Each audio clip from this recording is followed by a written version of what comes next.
Welcome to the channel and welcome to this game of 4th edition Warhammer 40,000. And in this game you may notice that this terrain doesn't look like mine. That's because it's not. That's because it's my 100th video, and I'm really pleased to say for my 100th video I get to do something really special. I am joined by the man, the myth, the legend.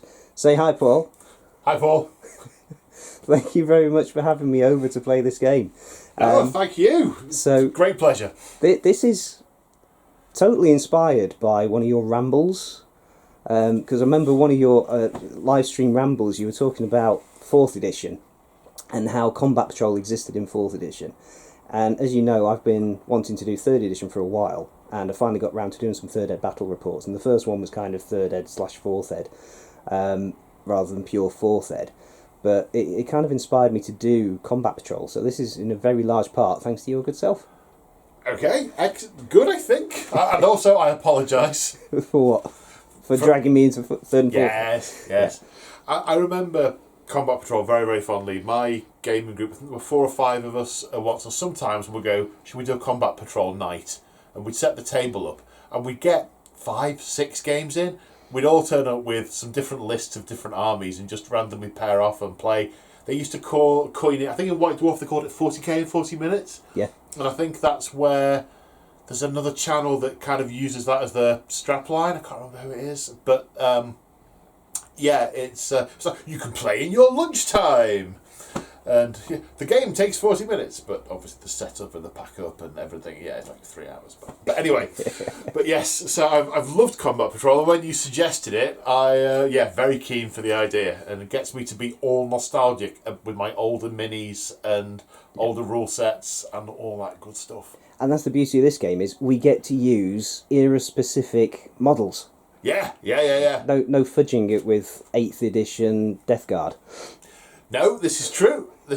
I mean, I may at some point get my 4th ed Death Guard out of my storage lockup. Oh, yeah. They're in a box at the moment. Yeah. I've got a conversion of a Terminator Lord with a Beast of Nurgle head that I stuck on it, but he'd have 3 wounds, so he wouldn't be combat patrolable. But anyway, you have to stop me talking because I'll ramble for hours if you let me. Yeah. And also, this game is being filmed on the same day that you and I have just finished playing a game of Old World. We have. No spoilers, because we don't know what order people who are going to watch both might watch them both in. The only thing I was going to say was, in the introduction to that game, we talked about this being a 3rd ed game.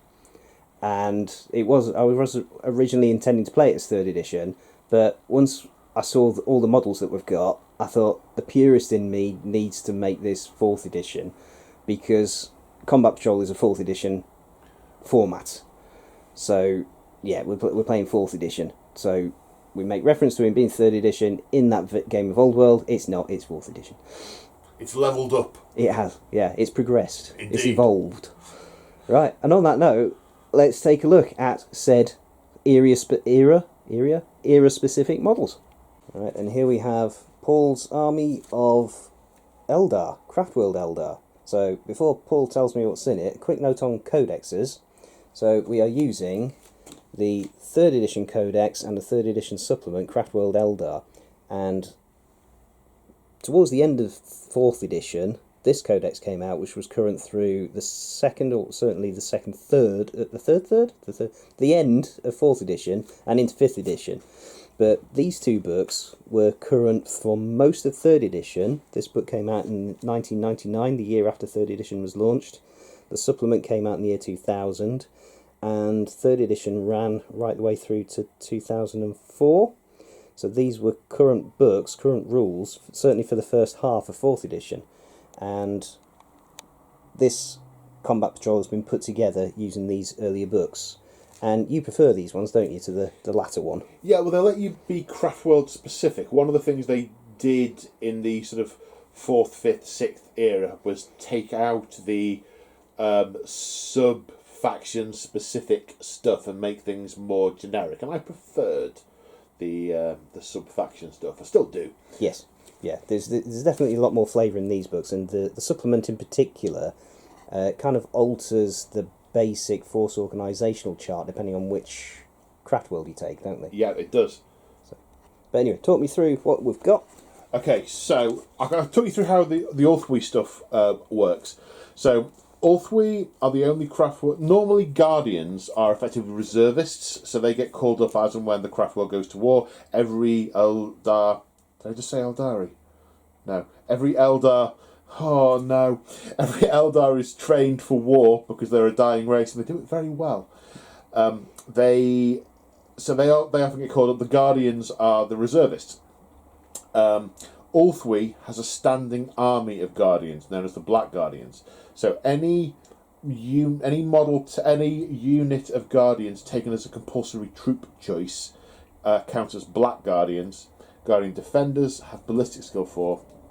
Storm Guardians have weapon skill 4. In later editions, all Guardians are ballistic skill, weapon skill 4, but no. I always liked the fact that an untrained Eldar was as good as a trained human. Yes.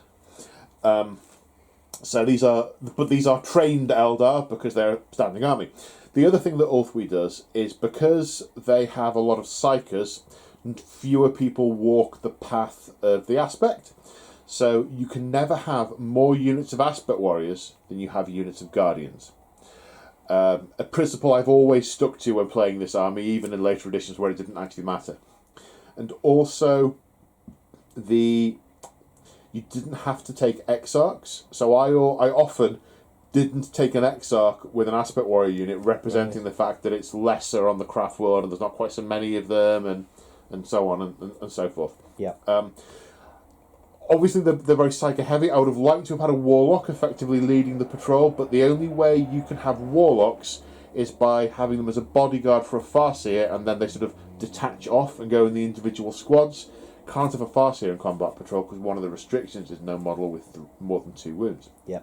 So that's a mistake I made in the last 4th Ed combat patrol mission I did, where I put a Spirit Seer with my Wraith Guard, because I just read that you can put a Warlock with your unit of Wraith Guard, but I missed the bit that Warlock has to come from the Farseer's bodyguard unit.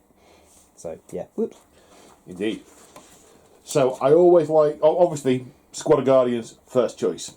This is a War Walker, and it's actually a Rogue Trader era War Walker. Well, technically, the legs and back bit, they're Rogue Trader era. I got them in blister packs that they were selling off for about £1 when I was 15, and then I later bought the more up-to-date pilot and things as individual pieces. So this is a mixed first, second, and kind of 4th edition War Walker. They are effectively like scout vehicles. Yeah. I thought I'll either go Walker or Viper. So I went War Walker. Rangers are a very sneaky around patrol-y type thing. They're also a troops choice. I like Rangers. Feels quite combat patrol-y.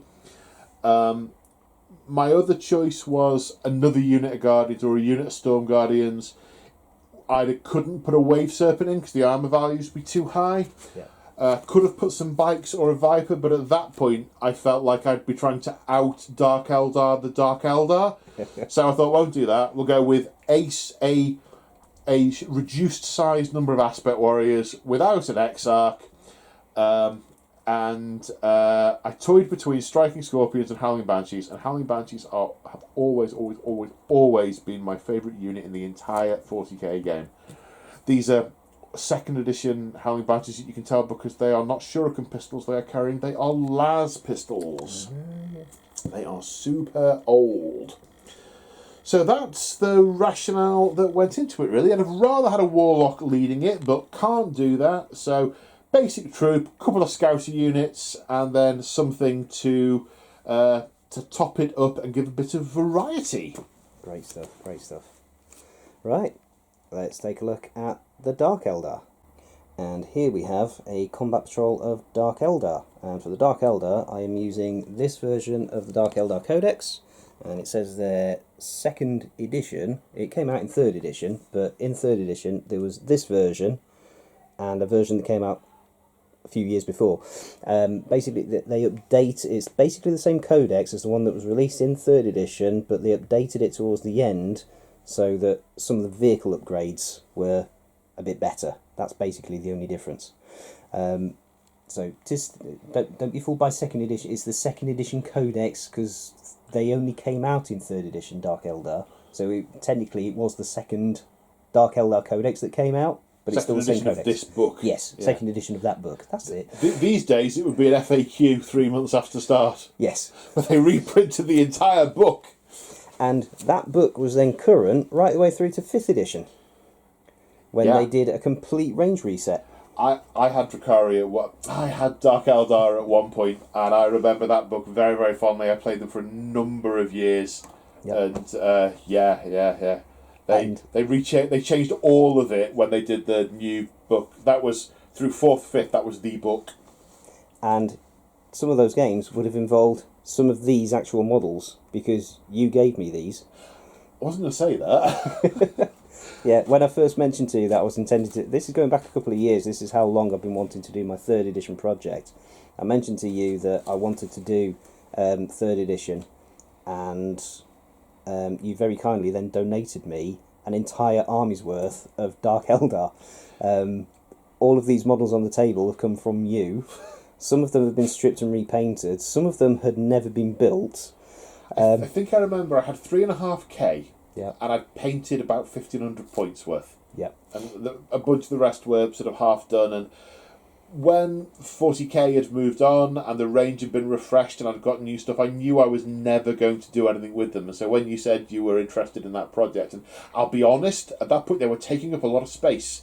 It was before I got my storage unit, and space was a premium. And I said, take them all. It's like going to be a whole shelf back. Yeah, and there was a lot. I've only got a little car, and I just managed to fit all of that in the boot of my car, along with the army that I brought along on that day to play against you. So yeah, there was a lot. So thank you very much. And it is lovely. You have done a beautiful job of painting them. You've kind of taken the scheme from that. You've got an era-specific scheme, but you've put a much more modern twist on it. They look very striking, and my ones, I've not been painting for a lot of years when I did them, and they were pretty bad. They were not good. They looked okay, but they weren't by any stretch good. These look beautiful, and I really like the fact that they're getting new life and seeing the table again. And these incubi, I never got round to doing anything with the incubi, and they look amazing. Thank you. And yeah, I've been gushing over these all day. It is like a massive nostalgia shot in my arm. No, thank you very much. So we're being led by a Drakon, not an Archon, because a Drakon has only got 2 wounds, and an Archon has got 3 wounds, and in combat patrol can't take anything with 3 wounds. Also removed his shadow field, because the shadow field would have given him a 2-foot save. You can't have a 2-foot save. So he has got a splinter pistol and a power weapon. He is accompanied by 5 incubi, who you can't upgrade them in any way. You can make one of them a master, but points that costs an extra 18 points to make one of them a master. So they are just 5 regular incubi. They are his retinue, and they will be starting off in the dedicated transport, which is a raider. The raider is armed with a dark lance, and then for upgrades we've got scythes, which do stuff if you try to charge it in close combat. It cuts through you. It's got the slave snares, which means if I move over you, I can capture...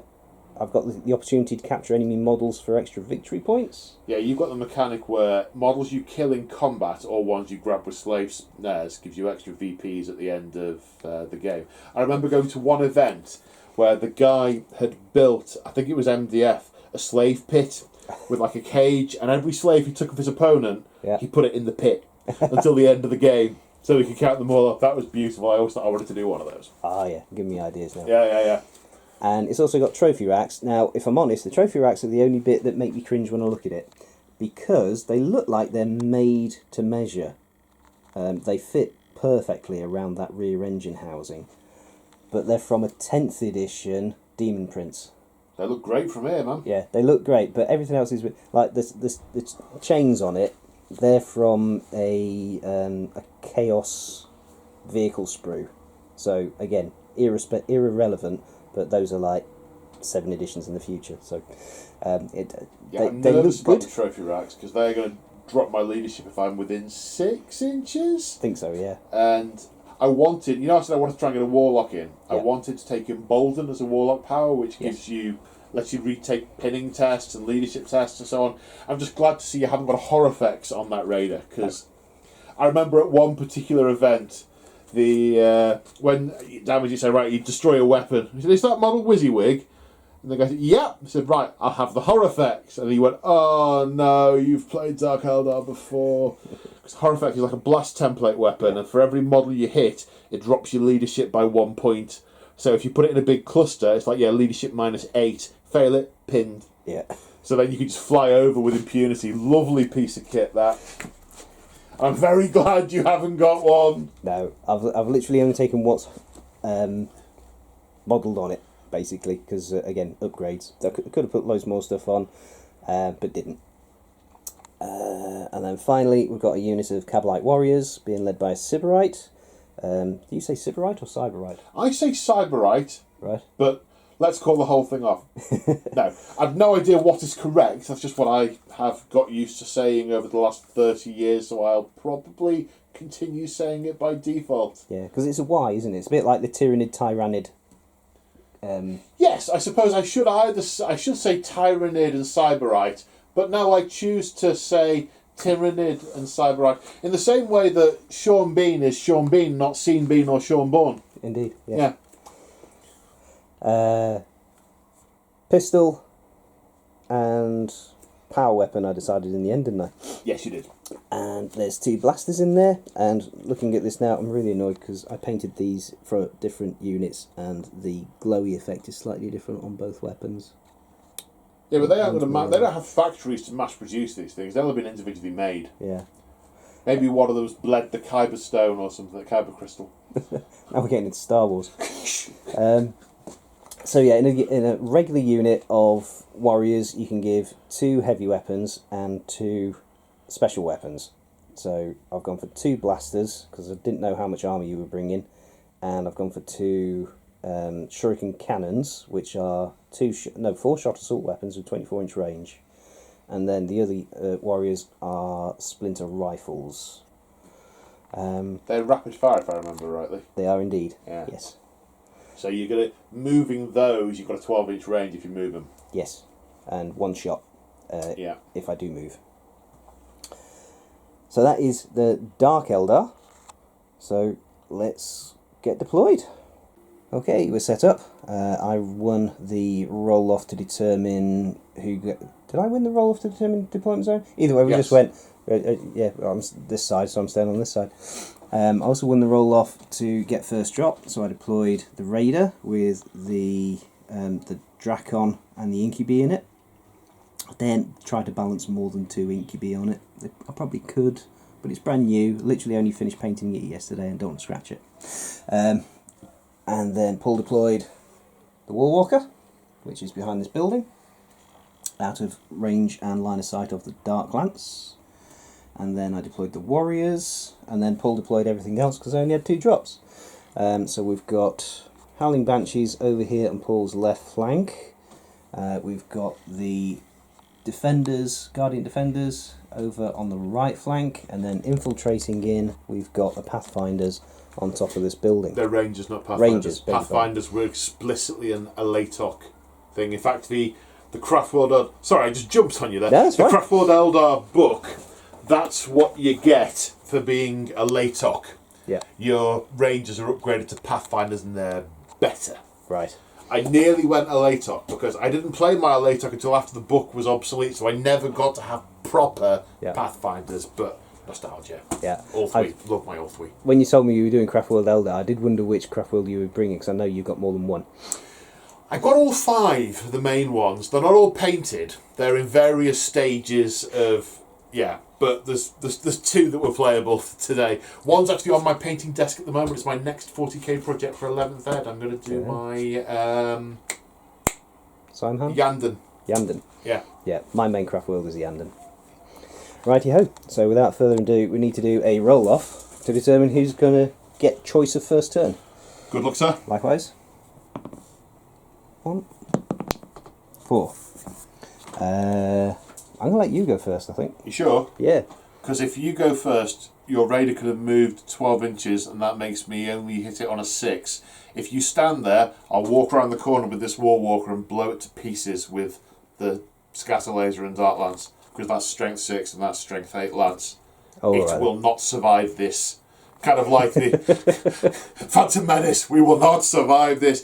But, take that information and do with it what you will. Your choice. Go on then, you convinced me. It's probably a good idea to go first. Right. It might be a double bluff, I don't know. So, end of the movement phase for the Dark Eldar, and there's been checking of books because my brain is full of 3rd edition, and there's actually more changes between 3rd edition and 4th edition than I had thought, including quite a significant change when it comes to rapid fire weapons.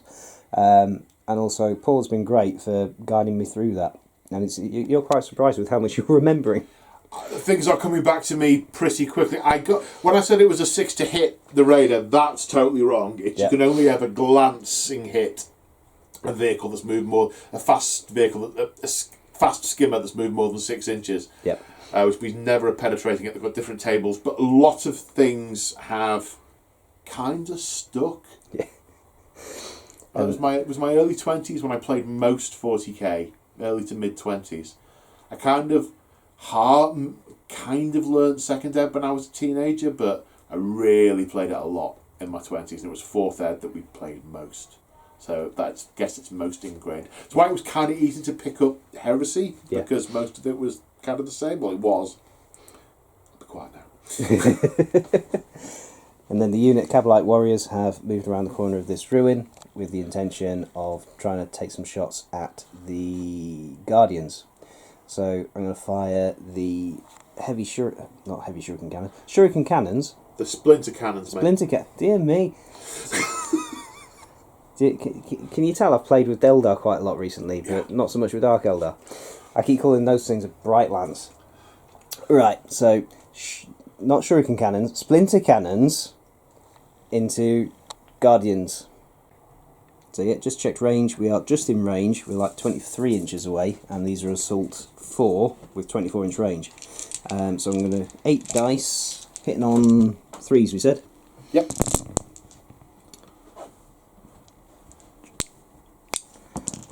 Only 3 miss. Always winning on a 4 because splinter weaponry. Yep. Not bad. Okay, I don't think they can hurt vehicles, but I think everything else is always a 4. Yeah. 1 wound. Right, mesh armour 5 plus. Is there any AP on the splinter cannon? I wonder if it might be AP 5. I think they are because it's a cannon. Yes. Okay, kills 1. And then the dark lance on the raider, not a bright lance. Dark lance on the raider is going to take a pot shot up at the Rangers, not Pathfinders. So 1 shot will hit on a 3, and that's definitely a miss. Well, I had a 3-up cover save anyway, so the chances weren't high. Indeed. So that's Dark Eldar turn 1 done. Moving into Craftworld Eldar. Ulthwee. That'll do. Ulthwee turn 1. So end of Ulthwee's move. The War Walker has moved through into this ruin. So difficult terrain test. You rolled a 5 and a 1, so you move 5. And then the Howling Banshees have ducked in behind this building, seeing the raider coming towards them, wanting to waiting for the enemy infantry to get out before they charge. The Rangers have stood still, and the Guardians have moved forwards. So into the shooting phase, you say they're going to make a run? Yeah, they're going to fleet of foot for an extra 6 inches. Nice. I want to get out of line of sight of those splinter cannons. I got lucky. Yeah. So now the War Walker is going to open fire on the Raider. So starting off with Bright Lance. Ballistics go 3, so hitting on a 4. Yes. Does indeed hit. Haha. Strength 8 Lance. The Lance is going to have no effect because your armor value isn't higher than 12. Plus D6. 12. So would be a penetrating hit, but because you are a fast skimmer, is only a glancing hit. Yeah. So damage roll. 5. Immobilized? I think that's immobilized, and I think an immobilized on a fast skimmer counts as destroyed. Counts as destroyed. Yeah. We'll just check that. So the Raider is wrecked. So I now need to do an emergency disembarkation, and looking at the table, because it's a wreck and it moved more than 6 inches, I need to roll a d6 for each passenger. On a 4+, they take a wound. On less than a 4+, I have to re-roll it to see if they then turn into a 4+ to take a wound.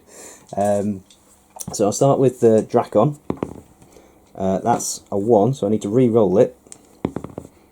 So he takes a wound, and then the 5 incubi. You get your armour save though. I do.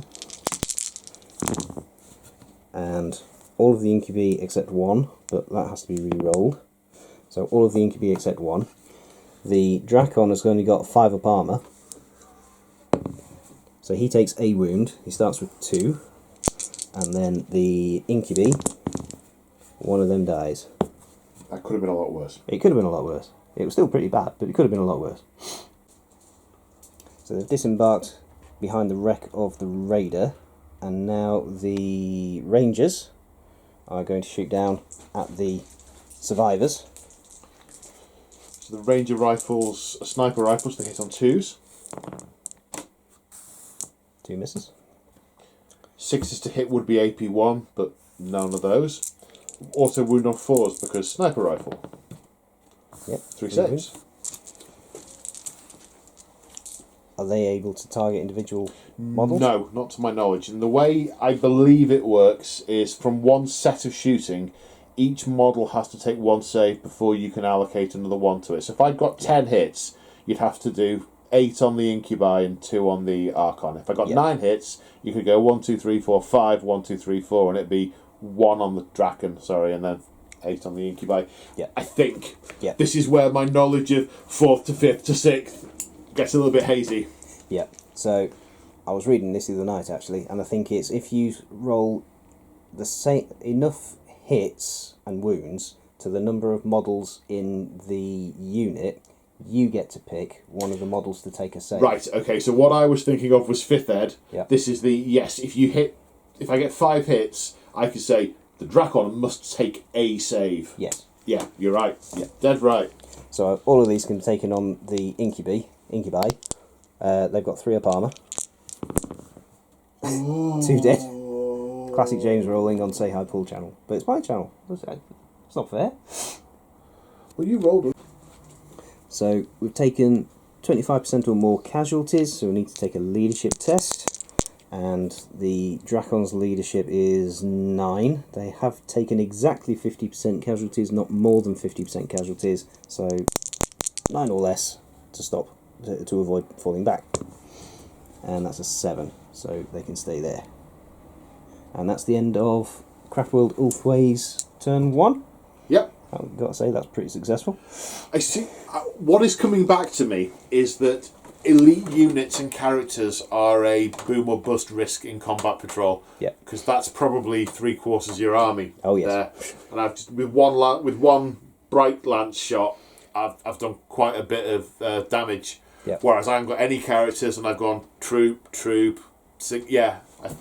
It's coming back to me now. High risk strategy. Yeah. Whereas me, it's only my second game of Combat Patrol, and it's my first game against a real life opponent rather than just myself. So, anyway, Dark Eldar, turn 2. So Paul's just gone all nostalgic and said, "There's a wrecked vehicle on the table. It's proper 40k." And I said, "Yeah, I really need some cotton wool smoke." And he said, "There's some over there." Right. So we've now got cotton wool smoke on the table as well. So, end of the movement phase, the Drakon and the 2 surviving Incubi, out of phase, we should have rolled for them being entangled in the wreckage. They passed the leadership test for that, and they've moved more in the lee of the wreck to avoid any further sniper fire. And over here, the Kabalite warriors have moved, looking to take more shots at the Guardians. So after declaring targets and measuring up for range, some of the splinter rifles and splinter pistol are in range of the Guardians as well. So we'll start with the splinter cannons. These are 8 shots, as before, hitting on 3s. And that's 4 hits. Strength 4, toughness 3, so winning on 3s. I think we did it slightly wrong last time. Yeah, we did. We were thinking of splinter weapons from subsequent editions of the game. Yeah. So winning on 3s. That is 2 wounds at AP 5. Gets them. So that's... What was that? This is where you want a warlock with conceal that gives them a cover save. Yes. And then we've got 7 further shots coming from strength 3 splinter weapons. There's only 3 of these that can be casualties to these ones, though. Yep. So I'm hitting on 3s. And that is 1 miss. Winning on 4s. Killing on 4s. I'm assuming that caught that on camera. I'm not very good at aiming this with my right hand and rolling dice with my left. Only 1. Oh my god. Okay, so kills 1 that was in range of those, and then it was 2 others, wasn't it? Yep. So 3. That's definitely enough for a break test at the end of the phase. Yep. Is it the end of the phase? It is the end of the phase. Hooray! That's a pass. Yep. So, end of Dark Eldar turn 2, going into Craft World Eldar turn 2. So we're at the end of the Craft World Eldar movement phase, and Paul said, that's going to be interesting to film. Yeah, the War Walker, a black War Walker, in the shadow of the filming lights being up there. I rolled badly on my move through cover. Yeah, you rolled was it a 2 and a 3? Yeah, I wanted to get out of the building to have proper shoots at those guys, but yeah, that's all I could do. Yeah. So that's ducked in there. The Howling Banshees have fleet of footed around the building. You rolled a 3 for that. Yep. And then they stayed still. They have. Their weapons are heavy. They can't fire. They can only fire their shuriken pistols if they move. Yep. And they're well situated because... Good vantage point. Yeah, if the Incubi come out, they're going to get shot. If the Cavalite Warriors come around the corner, they're going to get shot. So I'm perfectly happy with where they are. Yeah. And then the Guardians have... Oh dear. Come around here. They've moved into shuriken range, we're presuming, but definitely, because they were in splinter range, so they're definitely in shuriken range. Right, you are. Shooting phase? Okay, I'm going to start with the scatter laser, because this is area terrain, so technically it's like invisible. Right. I'm going to start with the scatter laser into the Cavalite Warriors. It's 36-inch range. Yep. D6 shots for 5. Weapons ballistic skill is 3, so hitting on 4s. Strength is 6, winning on 2s. AP is 6, they will get their 5+ save. Oh, do you know what I did? I left my dice over there. Uh-oh. So 2 5-up saves. Nope. That's 2 dead Cavalites. So I need to take some off that were in line of sight. Would that be the 2 splinter cannons? No, I can thread the needle through. Technically, you can't see through area terrain. Oh, I don't want to say it's only the 2 splinter cannons, but it is literally the only ones I can see past the edge are the 2 splinter cannons. It'll have to be the 2 splinter cannons then. Oh man! And now the Guardians. Yeah, Black Guardians ballistic skill 4, so we're going to hit on 3s. 1s and 2s and misses.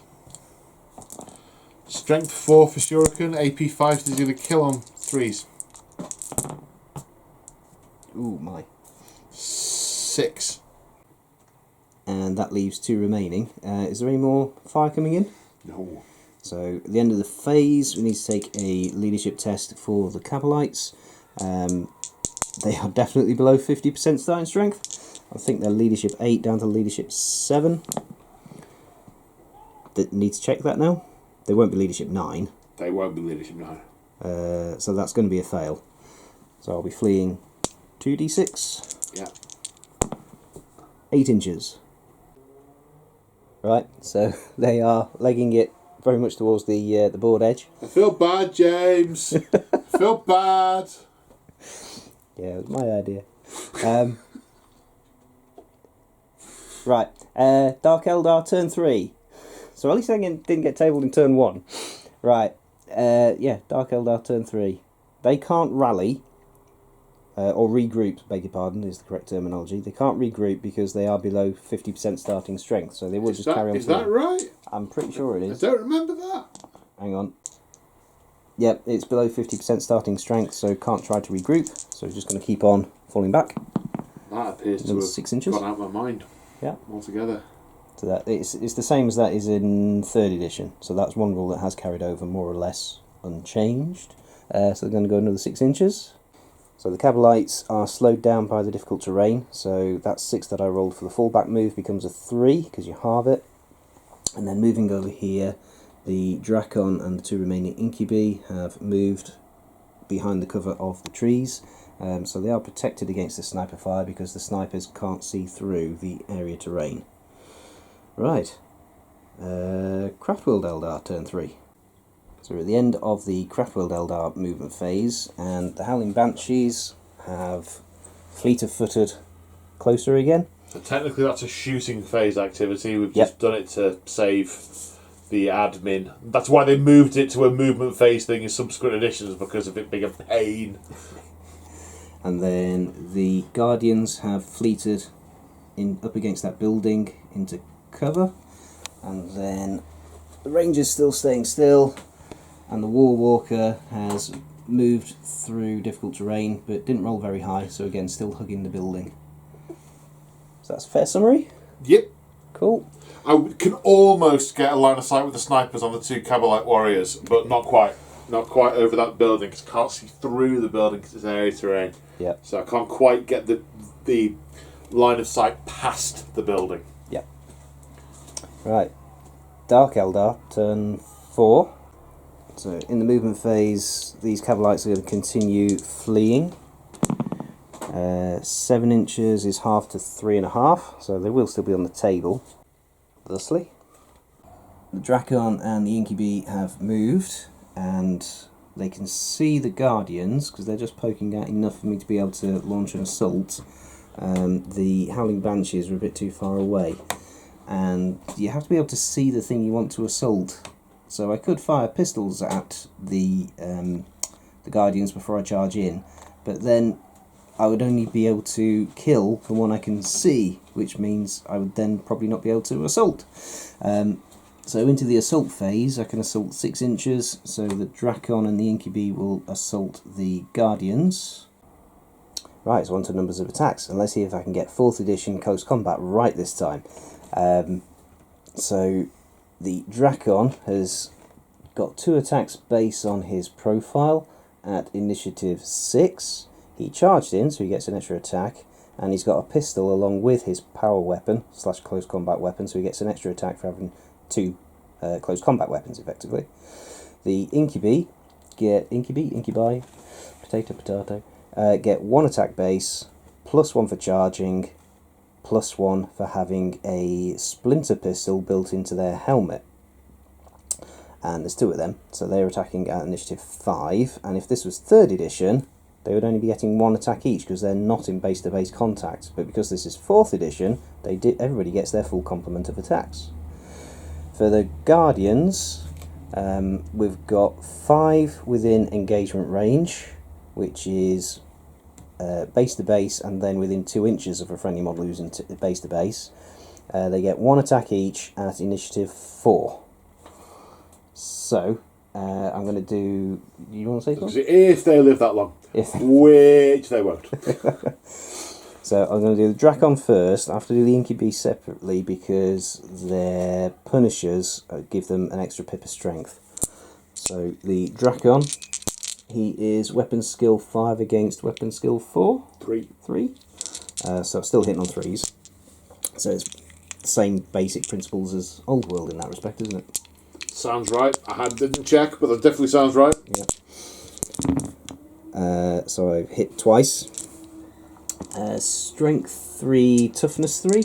Yep. So wounding on 4s. No wounds. Oh. And then the Incubi will go next on initiative 5. Weapon skill 5 against weapon skill 4, so hitting on 3s. And that is 4 hits.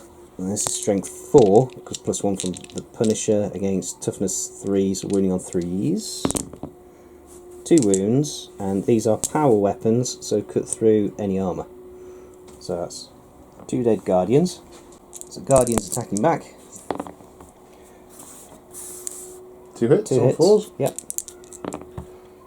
1 wound, you get your full save. Yep. So 3+ on an Incubi? it is, yeah. I was just thinking, do I have to... No, it's 3rd edition where you have to take models off in base-to-base contact, and indeed target models that are in base-to-base contact. And because this is a retinue, it doesn't count as 2 separate units in combat, so that's... Yep. Yeah.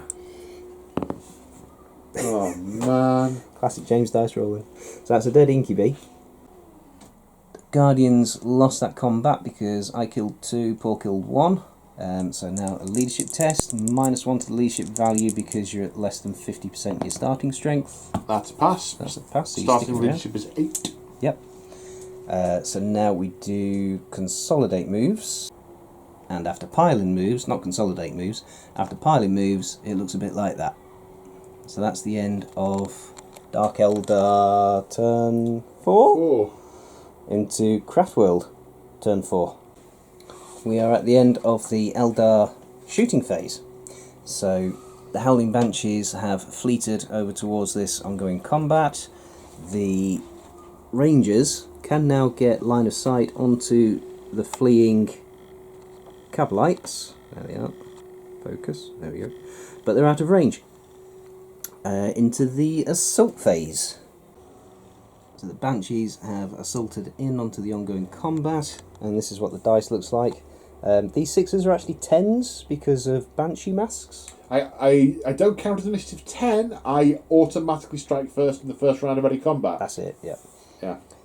So even though these are set to 6s and the Drakon is initiative 6, the Howling Banshees will still get to go first. So they get...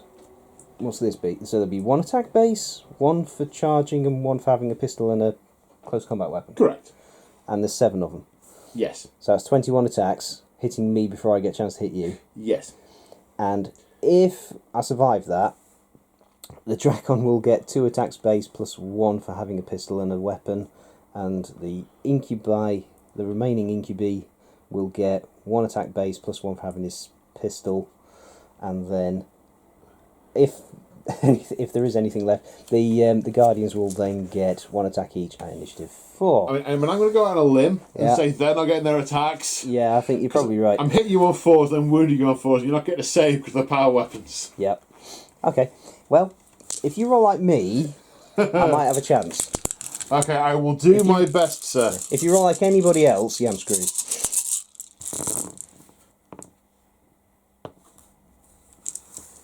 That's not a bad James roll. This is true, however, I do only have 2 wounds to get through. True. And they are strength 3, toughness 3, so 4s. Yep. I mean, it is literally only 2 Yeah, that's quite surgical precision on the part of the Banshees. on the part of the dice gods. Okay, well, that was that. Hang on. So it now looks like that, and if you really want to, you could make a 3-inch consolidate move with those now.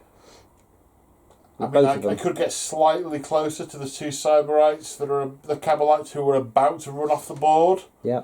But I think I'm good. So, moving straight into... because it ain't over yet. The Dark Eldar turn 5. If you roll Snake Eyes, we eke it out to another turn. They were out of my range of my sniper rifles, although you can see them now. No, they're going to move 3.5 inches, which will get them off the table.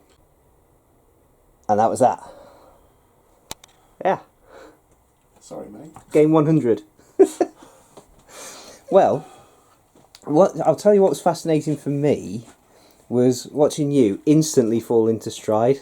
So you've not played this edition for a very long time. 20 years, maybe? Yeah, and you instantly, certainly the second turn, and I said, right, Craftworld Eldar, turn 2, and you were straight down, right, this moves here, this moves here, this moves here, and rolling for the run moves and things like that. Without taking a breath or taking a pause. To be fair, 3rd, 4th, 5th, 6th and 7th were all just variations on a flavour. Yeah. It was just a case of slotting back into familiar routines and trying to remember which flavour of 4th, 5th, 6th or 7th it was. Yeah. And getting into Second Ed Heresy a few years ago has definitely helped in that regard. That's put a lot of rules front and centre in my mind. Yes. But yeah, it did take me back to Tuesday nights in the mid-noughties in my attic in Halifax with 2 paste tables which we had to put something underneath so it didn't collapse in the middle, and a couple of MDF boards that we glued railway grass sheets to, with the worst terrain I have ever made in my entire life. on it. Very nostalgic. It did take me straight back. But no, my first game was the Dark Eldar and I got tabled, but like I said, I just enjoyed the experience of it. It was a lot of fun. Yeah. If I remember rightly with the Dark Eldar, the reason you inherited massive bags of warriors and raiders was I concluded that you need volume. Yeah. With Dark, you need lots of warriors and lots of raiders to, some with the toughness that you've got, the armor values and so on. You're going to get shot down, so you need to have a lot, so you've got some stuff left. Yes. And they can hit like a truck. I mean, you rolled your typical dice level, but against Marines, against Guard, against Orcs, you're going first. And they're not. Marines aren't getting their armor save against a lot of stuff that you've got. Yes. Volume. Yeah. I seem to remember from this edition, we used to say, how do you kill Marines? Because you always got your 3+ save, regardless. You make them take saves. That's how you kill Marines. Yeah, mass combat, mass firepower, basically. Yeah, and you can, and of course, the nice thing, if I'm remembering it correctly, with the vehicle being open-topped, you could fly around in your fast speeders, your fast things, with 10 Cabalite warriors in each one, firing out like the mobile gun platforms. Their boots don't need to see the table unless the raider gets shot down. Yes. And that kind of protects them quite a bit. If you put Raider gets shot down. Yeah, Raider gets shot down. Night shrouds. There are some upgrades you can give them which make it less likely to get them that they get killed. And expensive on points, but that's where volume comes in. And your pawns go first, as in chess, and then you can follow up with your witches and incubi and stuff to mop up. I think you definitely went heavy on the elites, and in this kind of game where I was it was pretty binary. Once I popped that raider, it was very much in my favour. Yes. And you lost so many from the crash as well, more than you really should have done statistically. And then I shot them with the Rangers, and it went from bad to worse. Really, really bad. Yeah. Yep. Yeah. Well, it was definitely the wrong list. I'm still in the process of building up the army, and it's not the list I would have chosen to bring. For me, there should be a reason for bringing Dark Eldar, in as much as there should be a narrative that sits behind it, and that narrative is usually capture stuff for the slave pits in Camorra. Yeah, they very much, they do not do stand-up battles. They jump in, they get what they want, they get out. They do not like a fair fight. So the original version of this army that I wanted to bring was being led by a homunculus, but I didn't get the grotesques done in time. I wanted to have the homunculus was coming along basically to try and scoop up stuff to use for experiments. So you have to bring a troops choice, so I had to bring some Cabalites. And I wanted to bring the raider to cart off the slaves. That was the logic behind bringing the raider as well. But then, that kind of left me with the Drakon and the Incubi. So not the best list. The way I think of this kind of thing is this is a slave raid over a wide area. Yeah. And they are split up. So I would, in the same way as I wanted a warlock, but I couldn't have one. I remember I had one particular list that sticks in my head from a combat patrol from an event I went to, and it was Blood Angels. It was 10 scouts with close combat weapons and pistols, 5 scout bikes, and a 6-man tactical squad. Yeah. And I can't remember why I was about to tell you that. And that's right. No characters, because there are a lot of points. Yes. For not a lot of gain in 400. Yes. And I would have the patrol being led by the sergeant of the tactical squad. Yep. Doesn't do anything. It's just like he's in charge.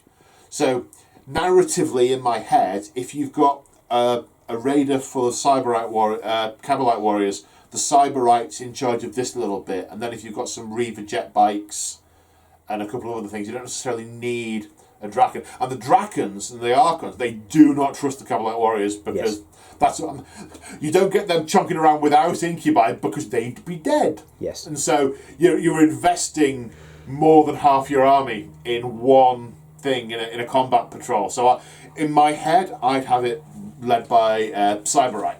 Yes, that would make sense. Yeah, and I'm definitely going to rethink the list that I do in future with that kind of brain, because it was interesting. It was fun.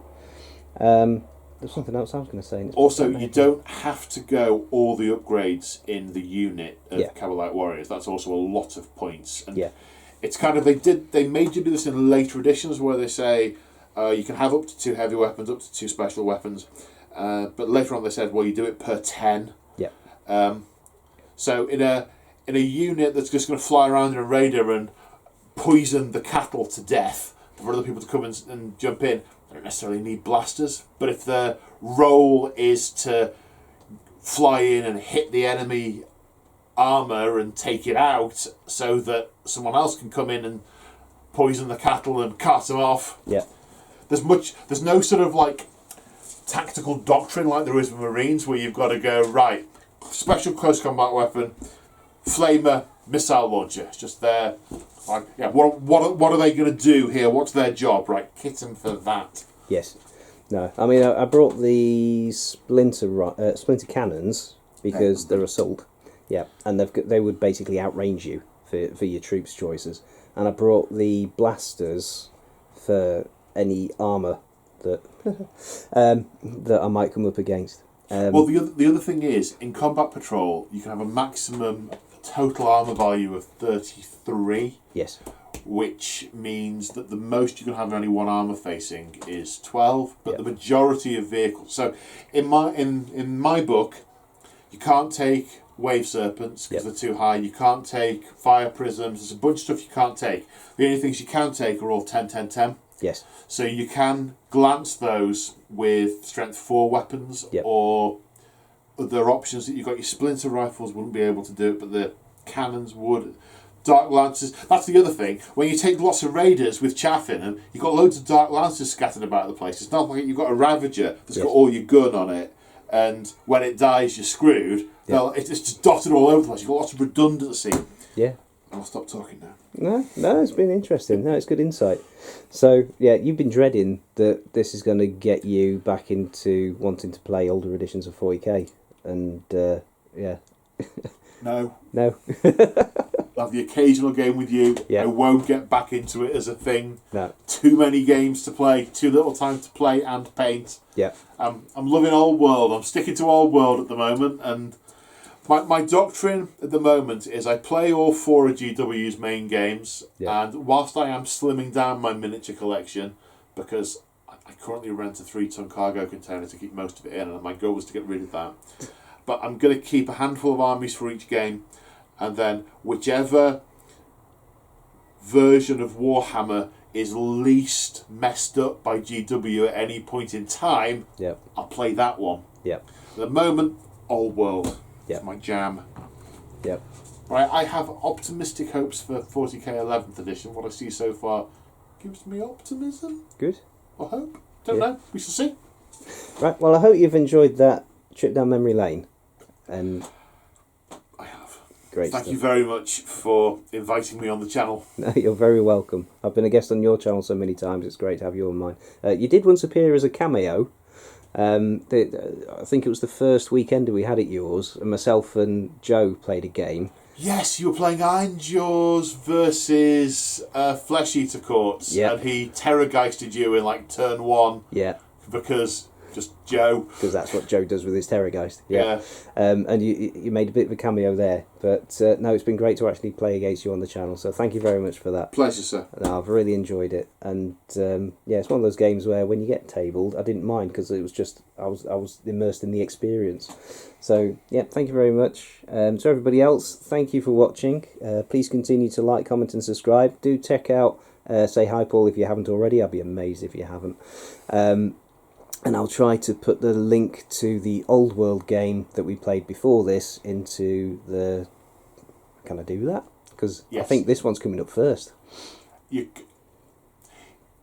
Technology and things. Yes, so at one point in time, both videos will be live. Yes. And you can go and edit them. Yeah. You can edit the descriptions afterwards and paste them in. So maybe there's a timing thing. Yep. But, yeah. You are. So it depends when you watch it and which order we do them, and that involves thinking. Yeah. Don't do thinking. No, and I've got to go and edit this now. Yeah, sorry about that. No, that's all right. And I was waiting for you to go, edit, what's that?